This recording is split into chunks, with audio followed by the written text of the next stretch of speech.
Dahil sa mga pinaigting ng kampanya ng pulisya laban sa terorismo, na-recover ng Kalinga PNP ang mga kagmitang pamdigma ng Communist Terrorist Group sa Balbalan, Kalinga. Alamin ang detalye mula kay Patrolman Rafin Jude Suaya.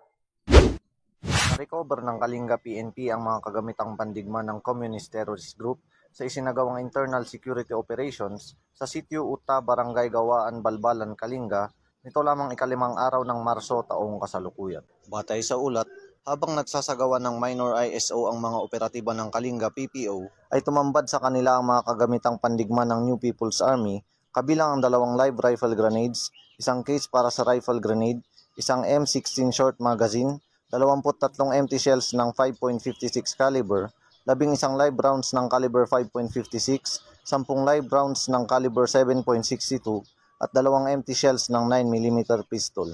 Bukod pa rito, natagpuan din ng isang pulang watawat ng CPP-NPA, isang bandolier, 2 kable ng kuryente, isang walang laman na plastic galon, isang puting sako na naglalaman ng iba't ibang bagay, at mga supersibong dokumento na dinala sa Balbalan MPS para sa tamang dokumentasyon at disposisyon. Ang pagkakadiskubre ng mga nasabing kagamitan ay resulta ng nagkakaisang serbisyo para sa pagsugpo ng terorismo sa buong bansa.